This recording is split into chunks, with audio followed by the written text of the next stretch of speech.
Hi, I'm John Mark Griffin. I chose the movie Jaws. I know you challenged us to watch a movie that we have never seen before, but he's my favorite director, Steven Spielberg, and it's my favorite movie of all time.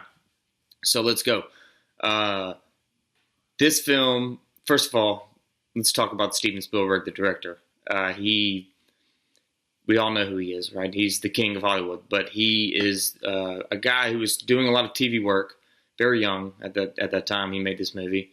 Um, he did a movie in 1974, was kind of his first feature film, and then he got this role with got the movie with Universal, and it was one of the greatest movies for him as far as leaping him to the next step of filmmaking. Um, for him, this was his coming out party, and Jaws is one of those films that brought a certain kind of fear that didn't exist in our world before, and that is why this you gave a list of game changer films. Well, this is what the game changing effect was of this film. It brought a certain kind of fear that was not around, and the score of this film is iconic.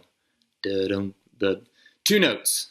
It only took two notes to bring about that fear, and it's just iconic around the world. Everybody knows what that is. You could play that in any part of the world, and probably they tell you what movie it's from. But back to the fear thing. I mean, nobody gets into the water now in the ocean and doesn't at least look around for a shark. I mean, you may not be scared, but you're gonna look. You're gonna look if you've seen this movie. Um, it's just one of those things where he used different tactics throughout this film. Like for instance, how he did voiceover to bring out the sound of the dialogue in this film. And this film was filmed a lot of this movie was filmed on the beach. Very windy, hard to hear everything, pick up things on the camera. So, as far as audio went, a lot of it was voiced over. So a lot of it was acted in well, but like there were scenes where, Mrs. Brody is shouting to Chief Brody, and she says, "I've got George." She whispers it, but you hear it loud and clear. If you're watching the film, you can hear it as loud as clear as day. And then it goes to another scene where he's with Chief Brody's with his son, talking about putting the boat in the pond. Ponds for old ladies. Voiceover by the young actor. Those little things like that just kind of made a difference in this film. But you can notice that one of the goofs is the sound is not synchronized with their lip movements sometimes throughout the film. One of the coolest things I read on IMDb about the film that I did not know before was that in the opening scene, the shark attack scene with the young woman swimming at dusk, terrifying, one of the greatest openers ever. She was, you can notice that her screams do not match with her movements and her mouth movements and things like that during that scene. And it was because it was a voiceover, but an interesting fact was that Spielberg actually was pouring water into her mouth as she was screaming and stuff to make it, bring to life that, shark attack and underwater screaming stuff. But, great tactic to bring something that you can't really act out yourself because I don't know, it'd be tough to get all the sound like that. But yeah, what a move. Okay, so different parts of this film, the different shots, the different times of day, all the coloring in this movie was had a certain kind of like when you bring about the superhero movies, it has the certain theme of color in this movie, and everything's bright and happy. The music is the score of this film, obviously being we all know the shark attack song, but the score that goes along with just the chasing after the shark and the happiness of this film. He tries to, I don't know, kind of relieve you of the terror with the happiness of the songs during through some of the scenes when they're in the beach scenes when everything's nice and good, and but then he always comes strong with the shark attacks, and all the shark attacks and scenes in this film are, in my opinion, to this day even, and I'm talking anything I've seen on. I mean, obviously, because they don't show it to the fullest extent on, like, even during Shark Week. Some of the greatest shark attack scenes that you'll ever see, as far as just how terrifying and real it makes it look. That mechanical shark, though, man, some people would say it's the fakest looking thing they ever saw in real life, and how he was ever going to pull that off, they never knew. But you'll notice in a few scenes that, especially the scene with the shark cage, goes back and forth between real footage of great whites and the mechanical shark, and it's very obvious to tell the difference. But still, great usage of those shots there throughout the film. Like, just actually seeing a real great white, you know, at that size. But okay. So to go on to my next point, there's three scenes in this movie that stick out to me. First being the get out of the water scene. The little boy goes by with the shark fin on his back, and everybody thinks it's the real shark. And then after everything that happened that week, a panic happens, and everybody comes screeching out of the water. There's old men being trampled. There's a woman crying and screaming with their baby in hysterical manner. I mean, if someone saw a shark on the beach, I don't feel like there would be that much pandemonium. But that's what Spielberg wanted to do in this film, the fear factor.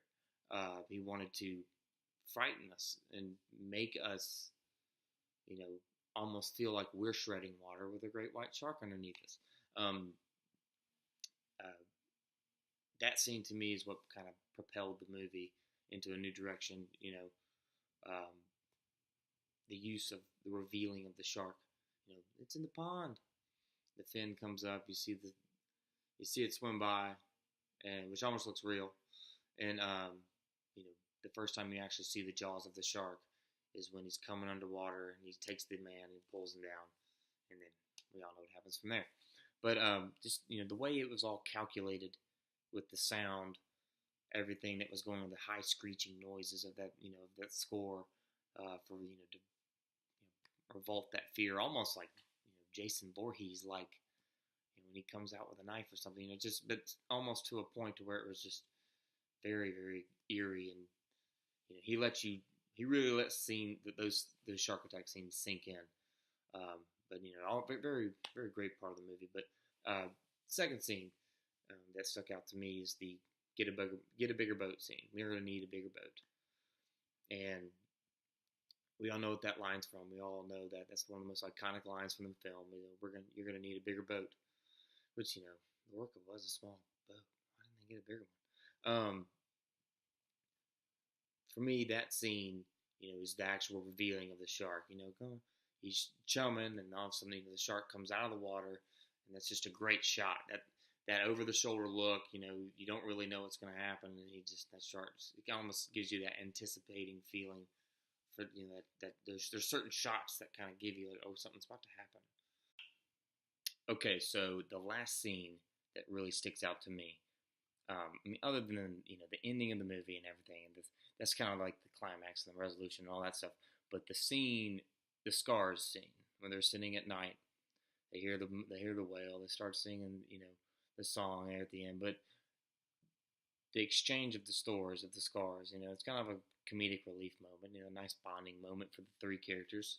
But Mr. Shaw in this film, playing the role of Quint, to me, he deserved at least an Oscar nod for at least a nomination for Best Supporting Actor. To me, that is one of the greatest roles ever, as far as just his character in general. His character really develops throughout that entire film. He kind of reveals everything about himself. But that scene, the story of the Indianapolis, this describing of his lifeless eyes, and like a doll's eye. Those lines to me are just some of the most descriptive. He almost wants to take you through what it's like to be in the water with a shark, and then to me, that's just, you can get into your head really easily with that story and almost picture what it's like to be, on a sinking ship, surrounded by tiger sharks and all kind of terrible things. But to me, that he hunts the sharks. He was kind of a shark killer, obviously known for killing big fish in that film. But that was almost his biggest fear. Is another, here we come back to fear. Obviously, the theme of this movie is the fear of fear of sharks, and bringing that fear, to the maximum potential. A shark that actually wanted to kill you, actually came after you, hunted you. That's what this shark does in this movie. It just keeps coming back. It's villainized, and it's just, the use of that terror is, what makes it so great. Anyway, I think I've made my point with this, and it's one of those films that will forever be, in time. It's a timeless film, and it'll be relevant in every generation. I don't think it'll ever go away. It's kind of like Nosferatu and some of the other films we've seen in this class, but it's been for me, out of all the films that I've enjoyed covering, this one would to me always be my favorite. And I could go on and on about this movie, but to keep time constraints reasonable, um, I will conclude my video here.